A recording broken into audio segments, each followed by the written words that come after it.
Turkey's paramilitary organization that wants to exterminate Christians. By Walid and Theodore Shobat. Fascist governments will always have their paramilitaries to do the bloodiest killings in the midst of conflicts. The Ottomans used Kurdish tribesmen to butcher the Armenians. The Third Reich had the SS to conduct the massacres of the Germans. Today, the Islamo-nationalist Alaska Party of Erdogan has its own paramilitary, Sadat International Defense Consultancy, founded by Adnan Tanriverdi. Adnan Tanriverdi and his paramilitary believe that they are going to be a military force to prepare the world for the Mahdi, the Islamic Messiah. Tanriverdi is a retired general who served as Erdogan's chief military advisor, but stepped down in early 2020 after claiming that his organization's mission was to prepare the ground for the coming of the Mahdi. By preparing the world for the Mahdi, it is speaking of mass killing. The Muslims believe that their Messiah will come in the midst of utter chaos and conflict. Thus, these Turkish fighters want to partake in war and kill the enemy in the belief that it will usher in the end times. It is thus a part of an apocalyptic death cult, and like all such groups, they believe that by shedding blood they will commence the end times. Turkey is in a conflict with Armenia, and already that Christian nation of the South Caucasus was the victim of Azeri-Turkish viciousness. In the future the storm of blood rage will not abate, but only worsen. In the nationalism of the Turk, innocent blood will be spilt, and in the apocalyptic vision of Turkish imperialism, a torrent of blood will ensue. But before such horrors fully unravel, let us remember that most strategic method of the tyrant, capitalizing on certain events to justify certain actions. When Erdogan appointed Tanriverdi to be his chief security advisor, it was a response to the 2016 failed coup, and according to one source would be commissioned by Erdogan's Alaska Party to lead a paramilitary organization to prevent coups from taking place. Tanriverdi would go on to lead Sadat. The goal of this mercenary organization is to help transform the Islamic world into a singular military superpower that would be self-sufficient and strong enough to be ranked with the other global superpowers. As the official website for Sadat states, it aims at establishing the cooperation among the Islamic countries in the sense of military and defense industries. In order to assist the Islamic world to take the rank it deserves among the super-global powers as a self-sufficient power. It is not surprising, then, that one of Sadat's board of directors, Ali Koar, a retired colonel, praised the Taliban as members of a resistance movement that fought against colonial America for 20 years to take over the government and establish a state that practices Sharia. This goes along with the agenda of Erdogan, who said, "Turkey has nothing against the Taliban's ideology, and since we aren't in conflict with the Taliban's beliefs, I believe we can better discuss and agree with them on issues." As Germany wants to form and lead a pan-European military force, Turkey wants to create a pan-Islamic military force that it would lead against its enemy. It would thus be a new rise of Turkish power, with the full strength of the Islamic world against Turkey's foes. Sadat wants to crush Turkey's enemies through not just physical force, but psychology warfare. If the Quran says, "We will strike panic into the disbelievers' hearts," Surah 3:151, Turkey wants to be the one to instill the terror. and the ranks of Sadat is Turkish psychologist Nevzat Tarhan, who is there for the purpose of teaching the paramilitary the strategy of psychological warfare. What does this entail? Tarhan's system of fear can be found in his book entitled Psychological Warfare, Psychologic Sava. In this book, Tarhan does two things: explain the tactics of fear for the purpose of power and, at the same time, condemn such strategies throughout the book. If we were to quote this book to expose the Machiavellian ways of Tarhan, one could counter-argue that the psychologist is only explaining psychological warfare and not pushing for it. But, if this is the case, then why is he involved in Erdogan's private military company for the purpose of teaching the soldiers psychological warfare, the very thing he specializes on? Tarhan's teachings on the dark subject are straightforward and their effectiveness speak for themselves. In his book, he lists several objectives of psychological warfare, by exploiting the weakness of the enemy in terms of political, economic, social and morale, weakening his combat power. Tarhan also writes, to ensure the defeat of the enemy, to intimidate and discourage them by arousing a sense of fear. Tarhan lists as psychological warfare tactical goals as to mislead the international public. What this implies is that while enacting a policy of advancing terror, the goal should also be to lie to the world about what your government is doing. In other words, while you shed blood and instill fear, you should make it out to the world that you are doing something good for humanity. It's like the Ottoman Empire murdering 1 million Armenians only for the modern-day Republic of Turkey to deny that it ever happened. It's like Turkey backing Azerbaijan's conquest of Nagorno-Karabakh and Azeri soldiers murdering innocent civilians, only for Turkey and Azerbaijan to never even seriously acknowledge that such evils have taken place. Tarhan also speaks of the importance of an ideology of martyrdom and instilling it into the soldiers in order to form a unit of warriors willing to die for the state.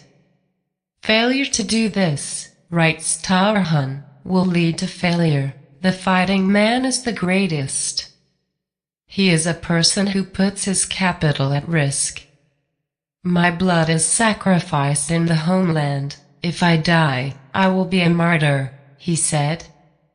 If a commander cannot revive these features in his soldier, he will lose his fighting strength, and TT means that it has lost its ability to mobilize the unity to a great extent. A person who does not believe in war does not have an ideology of war. A counter-argument to posting this is that all militarily successful nations have an ideology of sacrifice in order to have success in the battlefield. There's no doubt about this. But there is also no doubt that a major medical expert is working on behalf of the Alaska Party's private paramilitary organization to teach it psychological warfare. For what reason would such an ideology be used? To conquer other territory, to murder civilians, for its ideological aspiration of not just religious domination, but also for the supremacy of the Turkish nation. Tarhan's list of objectives for psychological warfare also includes to increase the sense of obedience in society.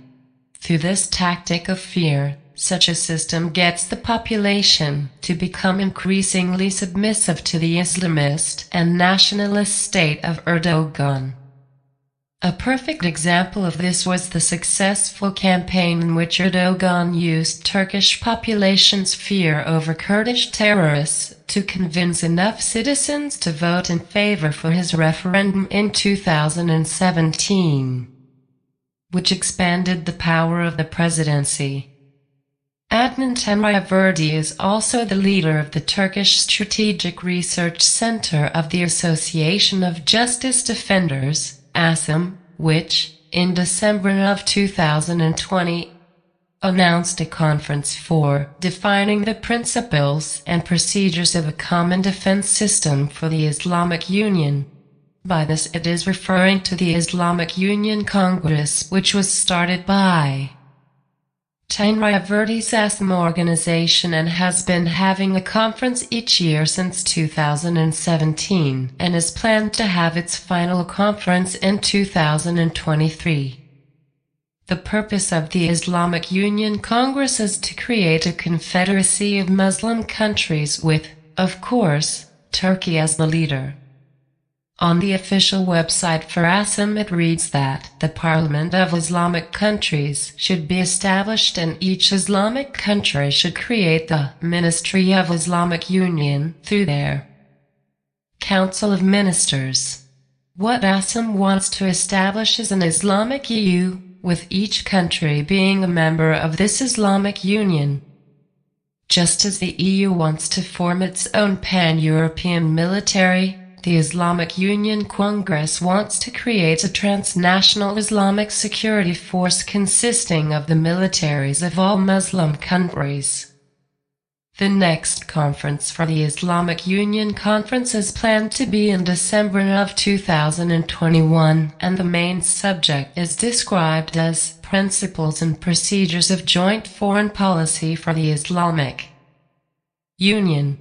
The transnational military aim of the conference is indicated by the fact that a participator in it will be the Pakistan Center for Aerospace and Security Studies, CAS, which describes its mission as to serve as a thought leader in the aerospace and security domains globally, providing thinkers and policymakers with independent insight on aerospace and security issues in a comprehensive and multifaceted manner. One of the leading directors of CAS is Wasimuddin, who served as an air marshal for the Pakistani Air Force but is now retired.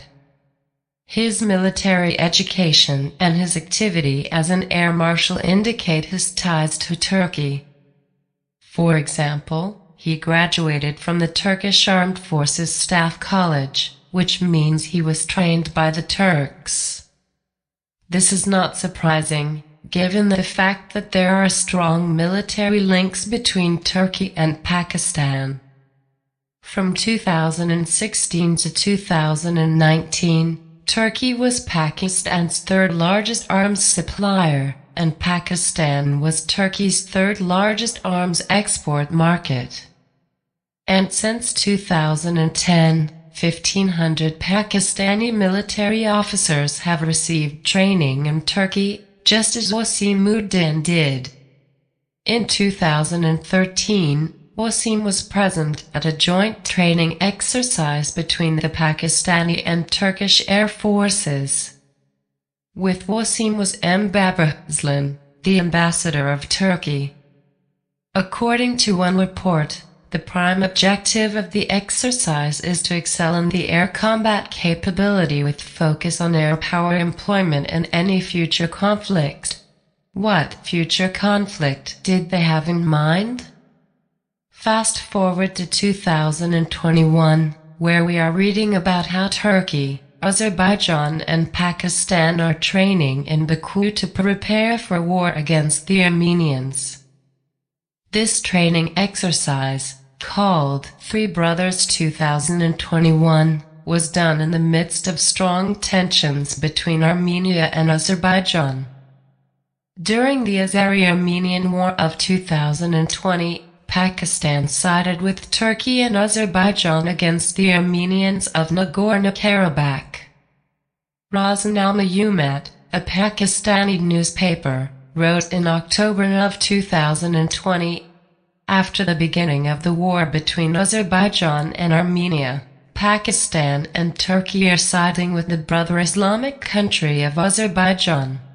The Daily wrote further, being a close ally of Turkey and a Muslim country, Pakistan has also announced clearly support for Azerbaijan.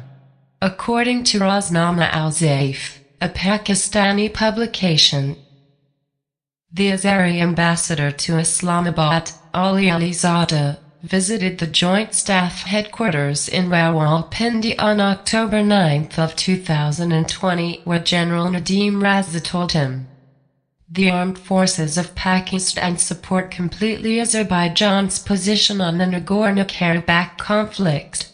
Pakistan witnessed how Turkish drones slaughtered thousands of Armenian troops and wants in on such technology.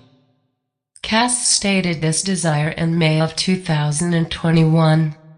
The effectiveness and decisiveness of Turkish drones was demonstrated in the Nagorno-Karabakh conflict last year between Azerbaijan and Armenia, where the former prevailed over the latter.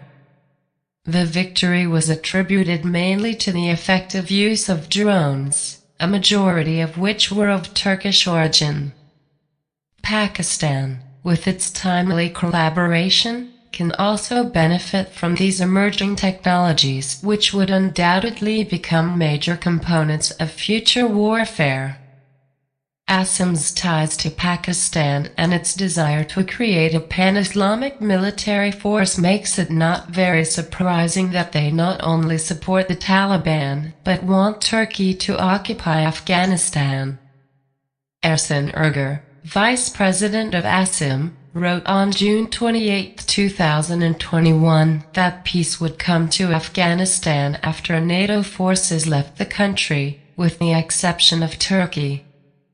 However, the only necessary and sufficient condition for this to happen will definitely be the continuation of Turkey's presence in Afghanistan in terms of military power, he added. Part of Asim's utopian vision is to annihilate all of the world's Jews. In July of 2021, Asim's website published an article by Najat Ozden, which states the Islamic apocalyptic prophecy about the extermination of the Jews.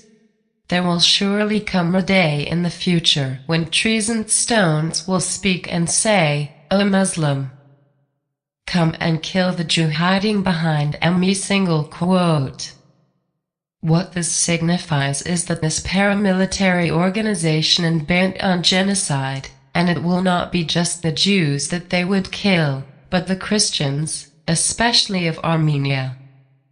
Biblical prophecies speak intensively on Israel's demise when ships from Chittim, Cyprus, comes to Israel. Many focus on the ships of Chittim, which is usually rendered as the Romans in Daniel 11:30 during the escapade with Antiochus Epiphanes, but in Numbers 24 it is ships from the coast of Cyprus, that is the Aegean Sea, Asia Minor. Turkey, and Jeremiah also speaks of Minera Radishkenaz, Turkey and its Islamic allies nearby, who invades Ashur, Iraq, then swings by to Arabia and Israel, or other prophecies by Ezekiel speaks of God who destroys the armies of Gog, save the remnants from the Israel of God, and destroy Arabia and Eber. Hebrew Israel. This is not implausible today, especially after considering Turkey's and Iran's hatred and continual attacks on Saudi Arabia and Israel, and the Ottoman vendetta against Arabia for siding with the British Lawrence of Arabia during Uwi. Isaiah 21 also speaks of Israel's destruction. "My people, Israel, who are crushed on the threshing floor, I tell you what I have heard from the Lord Almighty, from the God of Israel." Isaiah 21. 9-10 Fallen as virgin Israel, never to rise again, deserted in her own land, with no one to lift her up. Amos 5:2 and in Isaiah 21:5 it gives us another key verse, a freebie hint. Before the invasion of that part of Babylon, they spread rugs, they eat, they drink.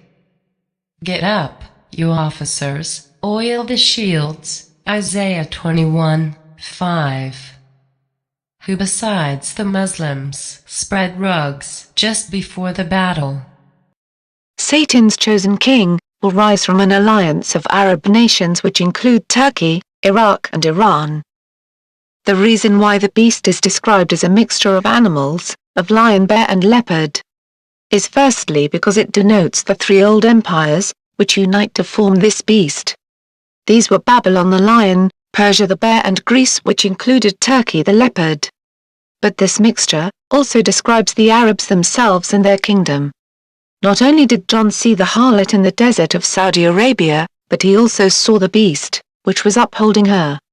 There is a very good reason why the beast was sitting in the Arabian desert, and why it was described as a mixed animal. Because God was describing the people of the kingdom itself. The Arabs take their name from Arabia itself.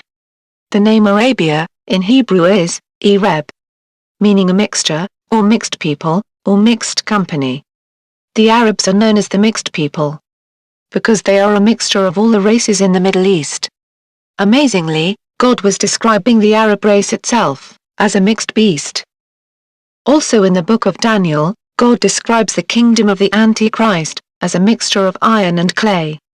And the Hebrew word used to describe this mixed kingdom is the very word, Arab, which is the Hebrew word for mixed. Daniel literally said, the kingdom of the Antichrist will be an Arab kingdom. The Bible describes another figure, called the false prophet. He will likely be seen as a religious leader. He is described as having lamb's horns. The Bible says he will rise from the earth or land, which is in contrast to the beast, who rises from the sea, of Islamic nations. The opposite of the sea is the earth. And the earth is actually a reference to the land of Israel. So this second kingdom will rise from the conquered parts of Israel and Jerusalem, which is why it's described as having two lambs' horns. And it's possible that this false prophet will be Jewish, and may even claim to be Jesus Christ. And he will do false wonders, like bring fire from heaven, which will deceive both Jews and Muslims. And this false prophet will point to the Islamic Antichrist, declaring him the true Messiah. And this false prophet will deceive all into submitting to the Caliph and his empire. And he will tell those in the Middle East to set up an image to honor the revived Islamic empire. And it deceives those dwelling on the earth because of the miracles which were given to it to do before the beast, saying to those dwelling on the earth that they should make an image to the beast, who had the wound by a sword, and lived. The Bible doesn't tell us what form this image will take, but it will be built to honor the revived Islamic empire. And the false prophet will enable it to speak. The Bible warns that if any bow down to this image of the Islamic empire, they will be cast into hell forever with the Antichrist. The number 666 can be found in the very seal of the Ottoman caliphs themselves. Their seal is called the Tugra. It contains both a Hebrew and a Greek number 666. The Hebrew 666 consists of the letter Vav, repeated 3 times. And right on top of the Hebrew is found a Greek number 666, which is the letter Stigma, again repeated 3 times. Sometimes the caliphs use a pseudonym next to their name, like Al-Ghazi, meaning the warrior. And you can clearly see a 666 in this pseudonym. Indeed, the name of the caliph, written in the Tugra, may very well be the mark of the beast. For it contains both the name of a man and his number, and also the mark of his empire, the crescent and star. The Bible compares the Antichrist to a star fallen from heaven, like Lucifer, who fell, and like the very Kaaba stone itself, fallen from heaven. Isaiah 14:12 says, "How you are fallen from the heavens, Lucifer, O shining star, son of the morning. How you are cut down to the ground, you who weakened the nations." The very image of Lucifer is the star, fallen from heaven. And the Islamic Antichrist will use a star symbol as a representation of himself. Which is why we find the name of the caliph in the sun symbol. Because the 666 was a representation of the sun god. And we know from our studies that the sun god is really the serpent, Satan. And by putting the caliph's name in the sun, or star, Satan is declaring the caliph to be the 666. So now you know, the Ottoman crest is totally satanic. For the crescent and star has been Satan's personal symbol throughout all of his 7 kingdoms. And it's the very star and crescent symbol found on the Egyptian golden calf, which was worshipped by the apostate Jews in the desert. And now this crescent and star symbol of the serpent Satan has become the very symbol of the Islamic Empire. The very seal of every Turkish president is the 8-pointed star, which is the very same star used by Alexander the Great. It's no wonder God calls the Turkish Antichrist a star fallen from heaven, for that is his very seal. The Greek 666, which is Chi, Psi, stigma, has also been found in the Bismillah, which is the name of Allah. And it's also been found again in the Shahada, which is the Islamic confession of faith, which is worn as a badge on the foreheads by Muslims. The Bible tells of the terrible fate for those who take the Islamic Antichrist's mark. Whoever worships the beast and its image, and receives a mark on his forehead or his hand, will drink the wine of God's wrath, which has been poured unmixed into the cup of his anger. He will be tortured with fire and sulfur in the presence of the holy angels and the Lamb. The smoke from their torture goes up forever and ever. There is no rest day or night for those who worship the beast and its image, or for anyone who receives the mark of its name. So to recap, do not bow down to the Caliph, nor swear any oaths of allegiance to him. Do not take the mark of his name as a stamp on your forehead or hand, or wear his mark as a badge on your forehead or right arm. And do not worship the image which he sets up, even though it speaks, and you may be put to death or imprisoned because of your refusal to bow to it. Rather believe in God's only begotten Son, Jesus Christ, who died on the cross for your sins. Call upon his name, and you shall be saved. Only Jesus has the power to save. His name is the only one in all the world that can save anyone. And salvation is found in no other. So cry out to God today. Ask him to forgive you of all your sins. And believe in what he did for you on the cross, and you shall be saved. John 3:16. For God so loved the world, that he gave his only begotten Son, that whosoever believes in him should not perish, but have everlasting life. Please pray this prayer today. Father God, I believe that you sent your Son, Jesus Christ, to die on the cross for my sins. I believe that he died and was resurrected, and is coming back to judge the living and the dead. Father, I repent. Please forgive me of all my sins. Come into my heart, and make me your child. In the name of your Son, Jesus Christ. Amen.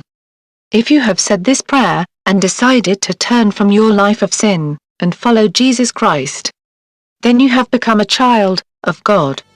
Please go and find a born-again Christian church, where you can have fellowship with other believers. Thank you for listening.